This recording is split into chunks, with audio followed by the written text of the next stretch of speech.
start again. Hi, we are here at the WonderCon with Barbara Luna. So how's life been treating you? So good. It's so good. It's really good. So how did it feel working with William Shatner? William Shatner is probably one of the funniest men I've ever met. I mean, he's a riot. Do you ever watch Boston Legal? No, but I've seen his roast, and I've seen T.J. Hooker. So you know how funny he is? Yeah. And actually, it's kind of hard to know from the shows, but he's really funny. Makes me laugh a lot. He's fun. Well, you can tell by his roast he's really a good-natured man. He is good-natured. But I see on your pictures you worked with Guy Williams. How was he?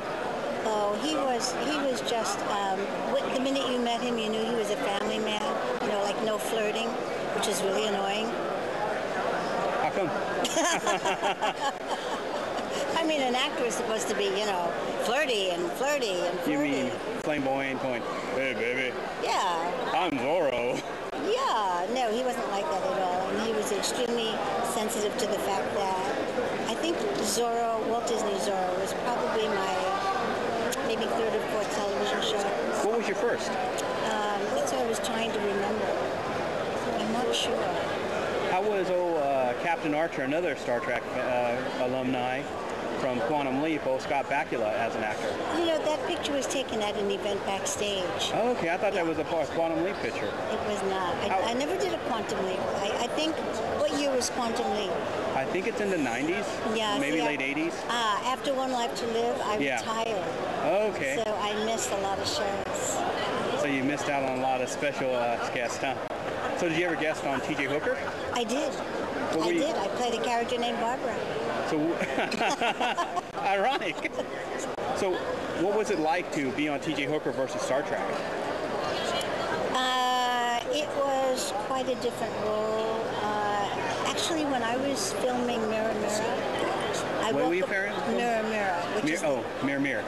the segment from Star Trek. Well, yeah. That's evil Spock. You know, as long as you don't have a goatee, we know they're not evil. He liked that. He wanted to do it again. He wanted to use a beard in many shows, but of course they couldn't. It would be too confusing. Oh, for Leonard Nimoy? Yeah. How was he as an actor, since we brought him up? He's what you see is what you get. I mean, he's pretty much straight-laced. Mr. Spock. He's Spock. Yeah. Yeah, I noticed that when you see him in Benson, I saw a copy of his play, his one-man show, and it's like, dude, you're like Mr. Spock. You need logical, and this is illogical for you to cut your ear off, Vincent. He's a good director, too. Yeah, very good. Because he did the directing and layout of it for being just shot on a stage. So who was your favorite overall actor to work with? All of them. I mean, do you realize who I've worked with? That's a long list, I bet. Frank Sinatra. Oh, wow, I didn't know that. Spencer Tracy. Wow, you got some Oscars. Omar Sharif. Oh, wow. He just got busted. Lee Marvin. Oh, Lee Marvin. He looks like he would be fun to work with because of all the roles he took. I did a movie called Ship of Fools. Which is it? Ship of Fools. Ships of Fools? What was it about?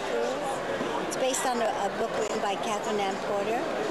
And it starred Oscar Werner, Simone Signoret, Vivian Lee, Lee Marvin, I mean, on and on. Oh, wow. I mean, and every part of the set, the language kept changing.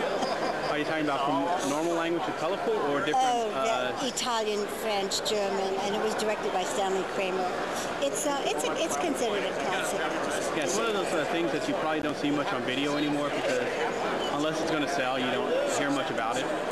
Actually, it's on Turner Classic a lot. Is it? The movie I did with Frank Sinatra was a movie called The Devil at 4 O'Clock, in which I played a blind girl. You know, I used to bring all of those photos with me, but it was pointless. People would go, oh, Frank Sinatra, Spencer, Jimmy Stewart, Henry Fonda. Okay, now, Star Trek. Where's William Shatner? Leonard Nimoy. That's all they care about, really. I mean, the devotion is wonderful. I mean, look at this.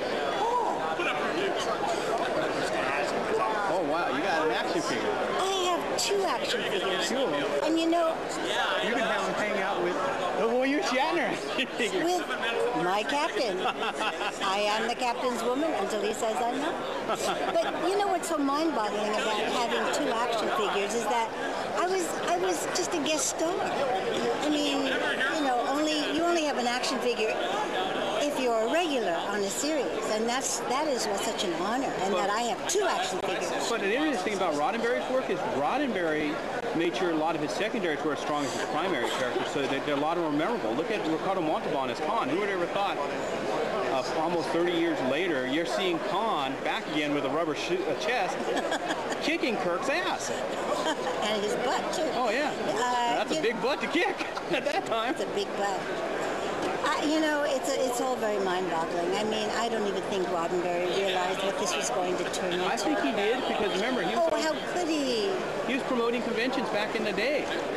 The thing that was so wonderful that I love about Mr. Roddenberry is all of the women's roles on classic Trek are powerful women, and for the 60s, that's pretty cool. Yeah, that was interesting. I think the weakest of them, don't take me the wrong way, I'd have to say Yeoman Rand is the weakest of all the female characters. Yeah, she was a regular. And it's like she was more of a scenery than actually a character herself. Yeah. Don't tell her I said that. Grace Lee, did you hear what he just said? I won't tell her. Shh, don't. Don't you tell her. But if you had to choose... Oh, I just remembered. I wanted to ask you about Buck Rogers. I just forgot about that. You were Hawk's wife. I was Hawk's wife. Love that show for being a crappy show. Oh, was that a crappy show? It's a great show. Did you say crappy or campy? Oh, campy. Oh, excuse me. Strike that. Campy show. I think you said crappy. At the time, remember, it was considered that, and then as time progressed, it became campy. It went from crappy to campy. It's like a lot of the fun sci-fi. Yeah, the writing kind of. Yeah, Glenn A. Larson didn't put the effort he did like he did with Battlestar Galactica onto it. Oh, the new Battlestar Galactica is great. Oh, yeah, I know. That is a hot show. I picked that up, it went into collections because it's so hard to follow on sci-fi. You know, I'm hoping it'll come to network. I know that they've moved their offices to, I mean, they still shoot in Canada, but the CGI guys are at Universal now. Are they? So maybe they'll bring the show to Universal and they'll get on the network. Maybe, because they've been pushing for the last 2 years. On their summer, they show it on NBC. They show like one Sunday afternoon, you'll see like 5 hours straight of it. Oh, that would be good.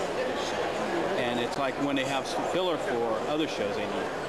You know, the summer's like where you got nothing, and shows they didn't want to put on the regular schedules. Nothing I can say about that. But what is your favorite character in Battlestar Galactica, the new version? Oh gosh, I really love everybody on that show. I sound like a politician, but no, it's a wonderful show. I mean, I love everybody. My personal favorite, I love watching Boltar in that. Why? He's just an interesting villain. He reminds me of the throwback to the Dr. Smith character. Who's Dr. Smith? From Lost in Space. Oh, I never saw that show. Oh, you never did? Sorry about that. I never saw it. Isn't that shocking? Have you seen that show? You see that Boltar is very similar to Dr. Smith. Yeah, he trips over his own feet and he has his own little sub-agenda. Oh, okay. I just like to ask one question. What do you like better, WonderCon or Star Trek Conventions? Because I saw you at the 1998 Pasadena Star Trek Convention and I got your autograph there. Oh, wow. I thought you looked familiar. It's the hat. When you say what do I like better, they're really basically, I think, all the same. Aren't they? I mean, it's a lot of people and it's colder here. It's cool. I'm like, where do you hang the meat? It's really cold. For California. Well, we're in San Francisco, aren't we? Yeah. No, it's a wonderful convention. Last year, I was at Comic-Con because when Diamond Toys did this, there were 135,000 people at Comic-Con. I mean, at one point I looked up and people couldn't move. They were literally shoulder to shoulder. It's like going to Disneyland almost. Yeah, or more like Times Square maybe. But this is great. This is my first time here and I'm enjoying it very much. Well, thank you for your time. Thank you. And the interview and filling us in on some of the people. And hope to see you next year and we can get an update. Oh, okay. Okay, thank you. Thank you very much. Bye. Bye.